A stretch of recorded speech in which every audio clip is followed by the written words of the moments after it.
ఒక కడాయి తీసుకుని స్టవ్ మీద పెట్టుకుని కొంచెం ఆయిల్ పోసుకుని ఆయిల్ వేడెక్కిన తర్వాత పల్లీలు వేసుకుందాం. పల్లీల తర్వాత ఈ పప్పులు కూడా వేయించేసుకుందాం. కొంచెం మినపప్పు, కొంచెం శనగపప్పు ఇవి కూడా వేయించేసుకుని ముందుగా మనం మళ్ళీ ఒక గిన్నెలోకి తీసేసుకుందాం. ఈ విధంగా ఫ్రై చేసేసుకుని ఇది ఒక పక్కన పెట్టేసుకుందాం. ఇప్పుడు ఈ నూనెలోకి మనం కొంచెం జీలకర్ర, ఆవాలు వేసేసుకుందాం. ఇందులోనే కొంచెం వెల్లుల్లి రెబ్బలు కూడా వేస్తున్నాము. అండ్ దీంట్లోకి ఎండుమిర్చి కూడా వేస్తున్నాం.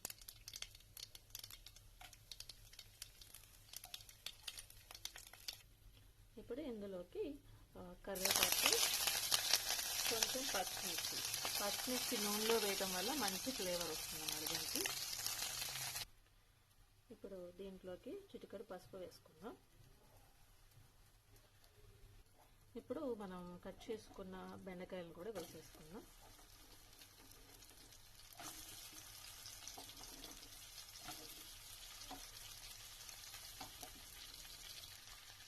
ఒకసారి మంచిగా కలిపేసుకుందాం. ఎక్కువ కలిపితే మనకి జిగురు వచ్చేస్తుంది. సో పైన కొంచెం స్లోగా కలుపుకున్నాము. కొంచెం మంట ఫుల్ ఉంటే మంచిగా వేగుతాయి అన్నమాట.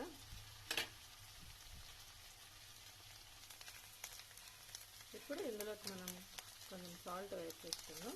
సో ఇది ఇప్పుడు కొంచెం వేస్తున్నాం. తర్వాత కావాలంటే మళ్ళీ సాల్ట్ యాడ్ చేసుకోవచ్చు. దీన్ని మంచిగా ఒకసారి కలిసేలాగా వేసి ఒక్కసారి అలా కలుపుతాం. సాల్ట్ వేసేసిన తర్వాత చూడండి లైట్గా జిగురు వచ్చేస్తుంది కాబట్టి మనం మెల్లగా ఆ పొయ్యి కొంచెం సిమ్లో పెట్టుకున్నాం స్టవ్. సో స్టవ్ సిమ్లో పెట్టుకుని దీనికి మూత పెట్టేసి స్లోగా ఒక 2 మినిట్స్ అలా మూత పెట్టేద్దాం.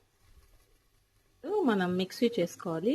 కొంచెం వేయించిన పుట్నాలు, కొంచెం నువ్వులు, ధనియాలు, జీలకర్ర, కొంచెం చింతపండు, వెల్లుల్లి రెబ్బలు, కొంచెం కొబ్బరి, దీంట్లోనే కొంచెం సాల్ట్, కారం కూడా యాడ్ చేసుకుని మొత్తం మిక్సీ పట్టేసుకుందాం.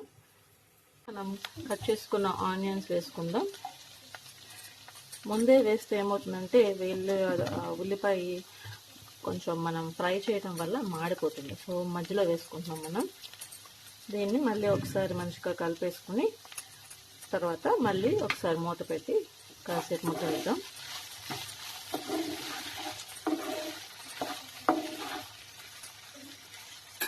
స్లోగా ఉడికితే మంచిగా అవుతుంది అన్నమాట కూర. కొంచెం గట్టిగా అవ్వకుండా నీట్గా మెత్తగా ఉడుకుతుంది. సో కాసేపు మూత పెట్టుకుని మగ్గించుకుందాం. మధ్యలో ఒకసారి చూసుకుంటూ ఉండాలి. ఆ ఉల్లిపాయ అనేది మాడకుండా మంచిగా మెత్తగా అయ్యేలా చూసుకోండి. సో ఎక్కువ కూడా కలపకూడదని చెప్పాను కదా. వీలైతే మీరు ఇలా గిన్నెతోటి ఒకసారి చేత్తో ఇటు అటు పట్టుకుని తిప్పుకుంటే సరిపోతుంది. పైకి కిందకి ఒకసారి చేస్తే సరిపోతుంది అన్నమాట. సో మళ్ళీ ఒకసారి మూత పెట్టేసుకుని మంచిగా మగ్గించేసుకుందాం. ఇలా కొంచెం కారం వేసుకుంటున్నాం. సో కారం అంతా ఒకసారి కలిపి గరిటెతో కలుపుతాము కలిసేలాగా. మనం ఇందాక మిక్సీ చేసుకున్న పౌడరు ఇది కొంచెం పచ్చివాసన పోయే వరకు కొంచెం వేయించుకొని తర్వాత ఇందాక మిక్సీ చేసుకున్న పౌడర్ని వేసుకుందాం. చూస్తున్నారు కదా, ఇదిగోండి ఇందాక మిక్సీ చేసుకున్న పౌడరు. సో దీన్ని కొంచెం పచ్చివాసన పోయే వరకు లైట్గా వేయించుకొని, బెండకాయలకి జిగురు రాకుండా ఉండాలంటే ముందు అసలు లేత బెండకాయలు తీసుకోవాలి. మంచిగా వాష్ చేసి దాన్ని డ్రై చేసుకోవాలి. లేకపోతే ఒక క్లాత్ తోటి నీట్ క్లీన్ చేసేసుకున్నట్లయితే, కొంచెం ఆరబెట్టుకున్నట్లయితే మనం కోసేటప్పుడు కూడా తడి ఎక్కడ తగలకుండా చూసుకోవాలి. పౌడర్ చేసుకున్నాం కదా ఇందాక మిక్సీ జార్లో. సో ఆ పౌడర్ని మంచిగా కలిపేసుకోవాలి. దీని అంతా ఒకసారి కలిపేద్దాం గరిటెతోటి. ఎక్కువ బెండకాయ మనకి కుదరట్లేదు అంటే ఇలా నాన్ స్టిక్లో చేసుకోవాలి. ఇది అన్హెల్దీ అంటున్నారు కానీ మరి కొన్నిటికి తప్పట్లేదు మనకి నాన్ హెల్దీ. ఈ విధంగా కొంచెం ఒకసారి కలిపేసుకుందాం. కలుపుకొని ఒకసారి మూత పెట్టుకుని కాసేపు ఒక 2-3 మినిట్స్ పెట్టేద్దాం.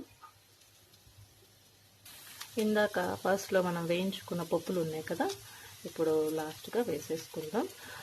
కొంచెం కొత్తిమీర ఉంటే అది కూడా వేసి మీరు ఇంకా స్టవ్ ఆఫ్ చేసేసుకోవచ్చు. మంచిగా ఒకసారి మిక్స్ చేసేసుకోండి.